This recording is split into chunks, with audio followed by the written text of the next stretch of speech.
today. Now we will be discussing what are the different types of water footprints. There are blue water, green water and grey water footprints. Let us discuss in detail this session. What do you mean by a water footprint is the total amount of fresh water which is being consumed directly or indirectly to produce goods and services. This is irrespective of the industry. Sometimes agricultural industry consume more water than automobile or product manufacturing industry. Agriculture, industrial products, domestic usage for our households, we are using the water. Transportation for manufacturing the vehicle, construction of roads, etc. and energy generation. These things require water. You can see here a pie chart. There are three categories of water footprint. One is blue water, green water and grey water. In these three, majorly green water footprints are high when you compare the rest of the two. Next higher category will be blue water and grey water will be very less. Let us see this concept in detail. Now, this concept was introduced by Arjen Hoekstra in 2002. He is a Dutch professor. He was serving water management at University of Twente to measure the human pressure on global freshwater. He has written number of papers in Nature's journal. He has identified this water footprint. How much water demand is there? If human population increases, similarly the water demand also increases. Not only for consuming the water, that is for drinking the water. The human needs number of products. They need a good cloth. For manufacturing a cloth, they spend some amount of water to take cotton, to color it, and to manufacture it. Then when you are using, you will be daily washing it. This will be domestic purpose, and after that this water will become a grey water. The introduction is given in earlier class regarding this three water. Now let us understand further deep. Human require for consumption of water. If they are having a good agricultural land or good garden, they need water in order to supply. So these are all the water demand. For this purpose, he is directly consuming the water and indirectly through using the products, through using some services, they spend the water. So this is being quantified and analyzed by this professor. Now, major factors affecting water footprints are total consumption volume. The GDP of a country, it is too high, then you have to understand that they are selling the product. They have more private organizations. They have more investment, generate more revenue. They do import and export. They have taken, and finally they have net profit. So these are all the parameters which is under GDP. If a country generates more GDP, then automatically every product and every services require water. So conventionally it will be also increased. So this is one of the factor. Total consumption volume. If GDP is increased, then there is a higher water demand and there is a bigger water footprint. Next thing, consumption pattern. If the habit of the people changes, then according to that the water footprint will be there. So this is a major factor. Imagine if we are using only public transport, we don't need much cars. So cars are the major water consuming product. Nearly 4 lakh liters of water is required to manufacture a car. So like that, according to our habit, if we don't have a habit of buying that car, and 1,50,000 to 4 lakh liters of water is being consumed. So according to our habit, the water consumption or water footprint will be different. According to the temperatures, certain low temperature countries, they doesn't need much water, and if high temperatures countries are there, naturally the greater evaporation demands will be there. Crop need more water. Eventually there will be high footprint. Next thing is agricultural practice. If you have a good agricultural practice, efficient practice, then there will be a reduction of water footprint. Some countries like Thailand and Mali have poor agricultural practice. They use more water for bringing that crop, and rest of them are lost due to runoff. So this is a disadvantage. Here you can make it and improve the water footprint. Yes. Now how to calculate the water footprint is you can quantify the water footprint by adding blue water footprint, green water footprint and grey water footprint. Now you can see row here. If you are using a reservoir, the reservoir consists of water, so it is a surface water. Surface water is one of the blue water footprint, so much of water will be available.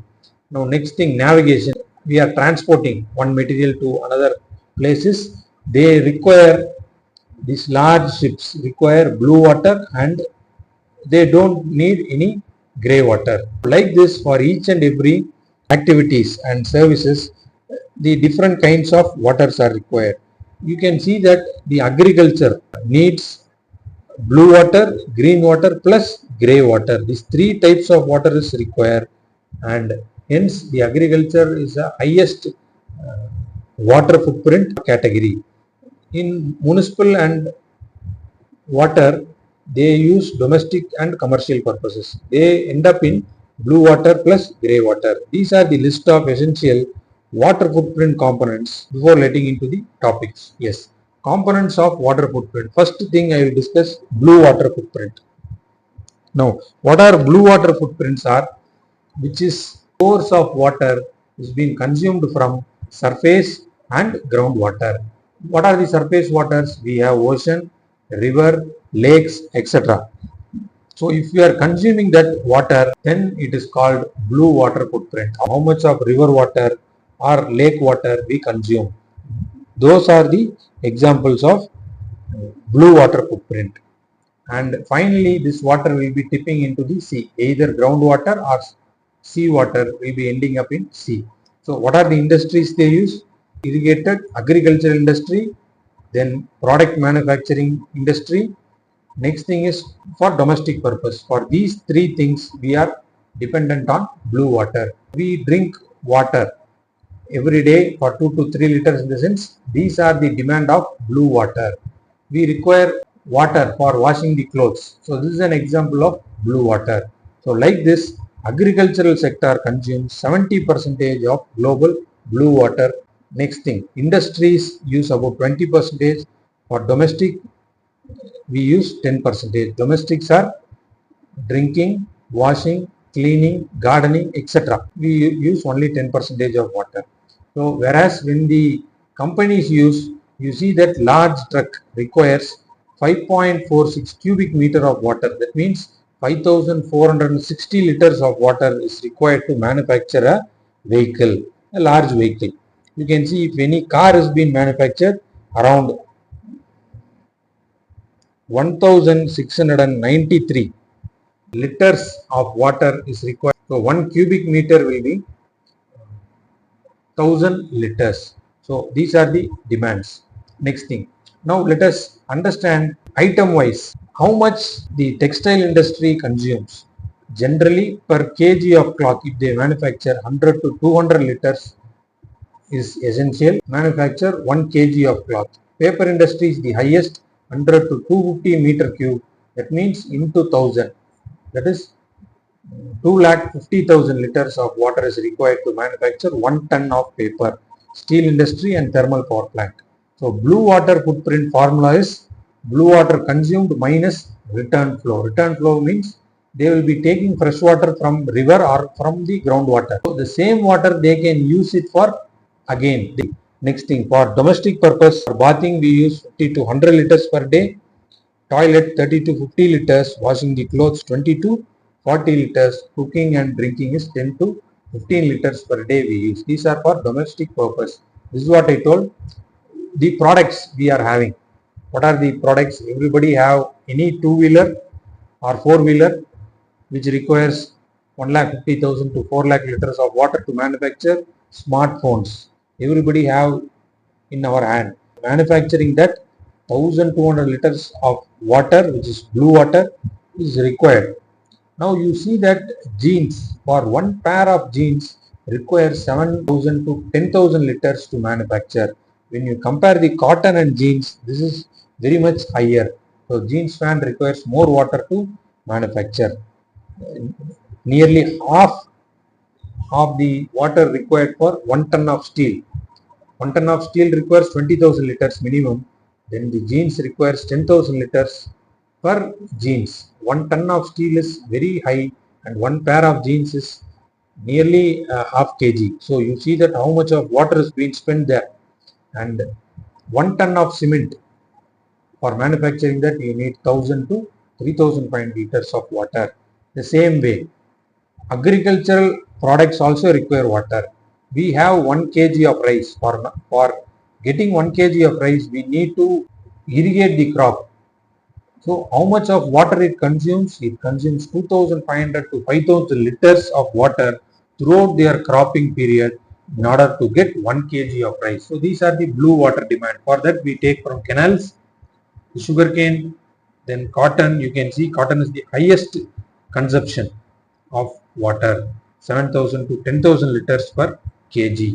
The water which is been taken from the roots of the soil, and even it might be evaporated and transpired from the soil by the roots, and it will be letting it into the leaves. So this process is called transpiration. So through this process, this water consumption by the plants is called green water footprint. So particularly agricultural, horticulture and forestry products, generally it accounts 60 to 70% of total agricultural water use.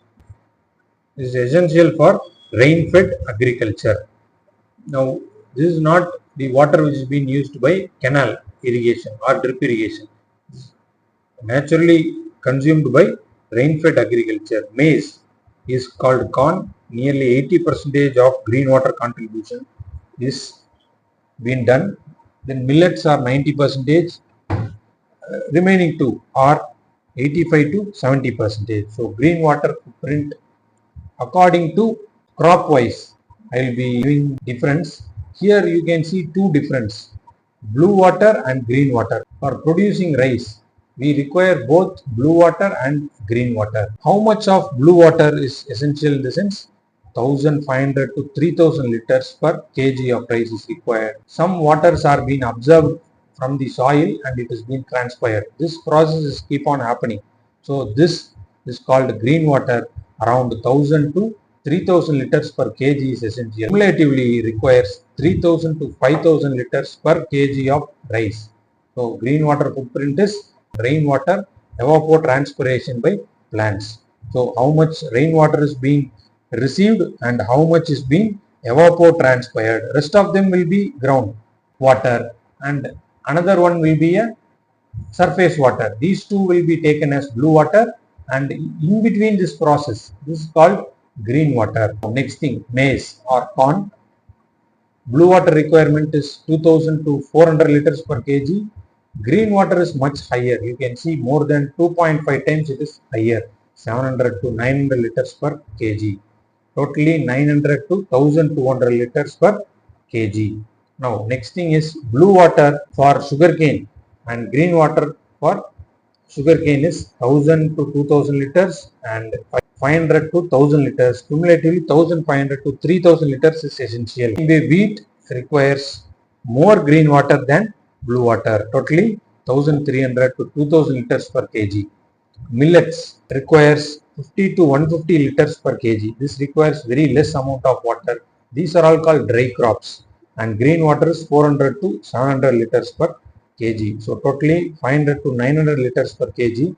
When you compare the rest of the crops, millets are very less water footprint. Finally, the pulses, which is having highest water demand. Blue water is 3000 to 5000. Green water is 4000 to 5000 liters per kg. Total is 7000 to 10,000 liters per kg. You can see that high amount of water is required per kg of pulses. That is why the product rate is also higher. You can see wherever the rate is higher, according to the water demand, according to the process, the work which we have done, the resource which we have spent. According to that, that product price will be much differing.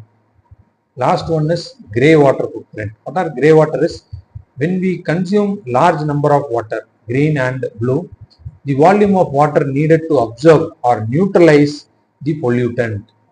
Whenever we manufacture it, that waste water, which is called grey water, after using for domestic purpose, these water will be called grey water. So major sources are industrial effluents, fertilizer runoff.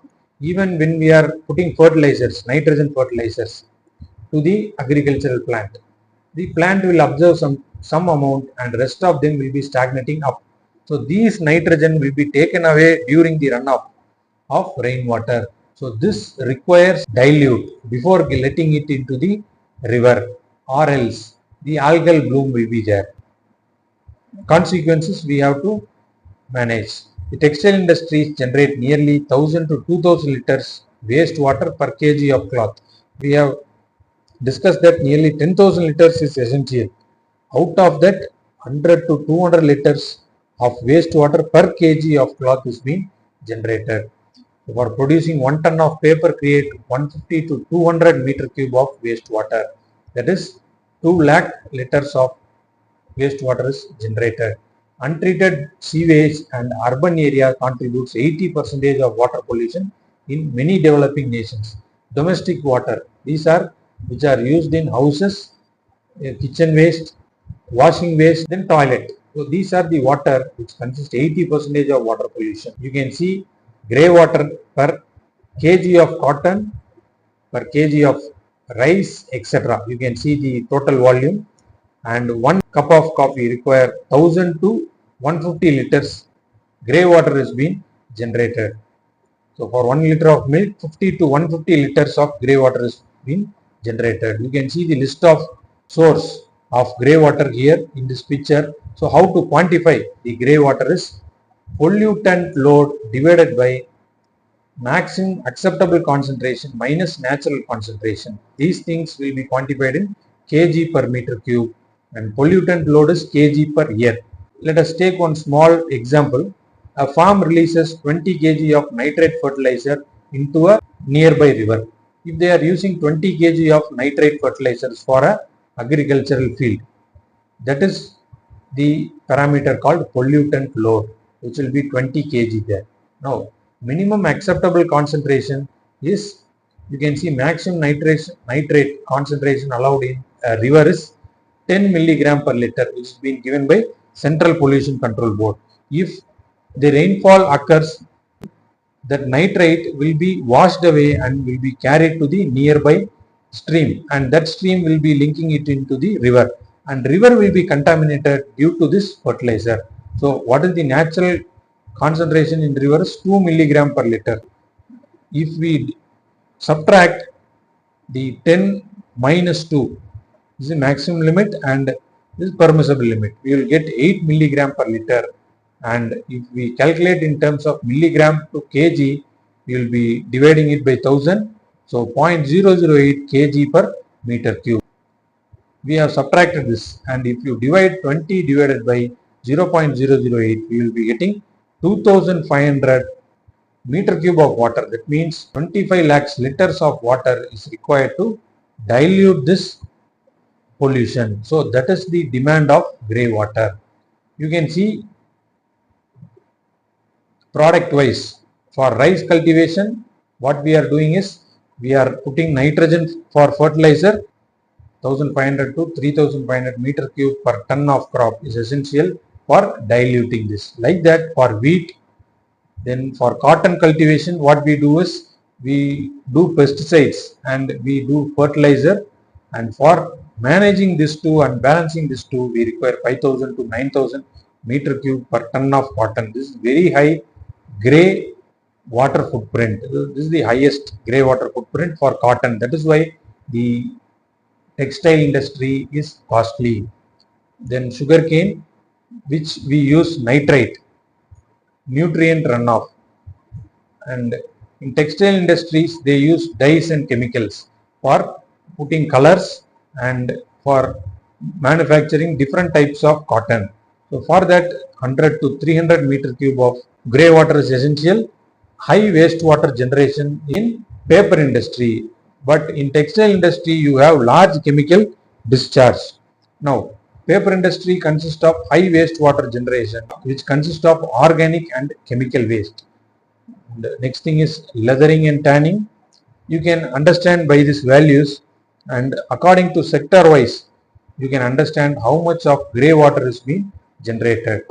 India is one of the largest groundwater sources in the world. Around 80% of fresh water used in agriculture. Earlier in 1951 we had 5177 meter cube of water availability per capita. But as of 2021, we have 1486 meter cube of water only. Now, if we are generating more GDP, more products are generated in the sense, then the water demand will be much higher. How to match this? You can see the list of countries who are annual water footprints. The highest annual water footprint country is United States. They have highest GDP. They use 2842 meter cube of water per capita, and India is 1089 meter cube of water per capita. So globally this range increases when we are increasing our GDP. Not only population, our GDP is a key hold here for water footprint. Major reasons of high water footprint is water intensive crops are having very high water, in the sense they can use water intensive crops. Then population growth, industrialization, manufacturing higher products, then large import and export of products, inefficient irrigation where we saw in Thailand and Malay. These areas they have inefficient irrigation. If irrigation is improved, then this annual water footprint will get reduced. Then last one is urbanization. Now what are the advantages are? It measures the hidden water consumption.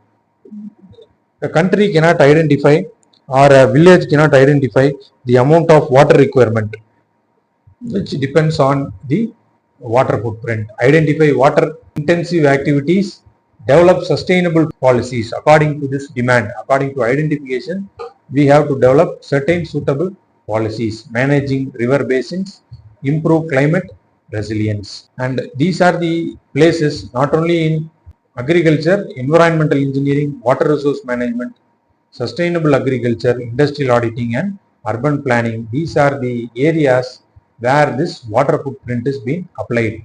During any company, during their audit, there will be water footprint analysis. In urban planning, if any new cities is being developing, for that new city, how much of water is essential, which we can identify before making a new layout or a new city or new village. Water resource management, etc. These things can be identified by water footprint. I hope you enjoyed this session. Thank you.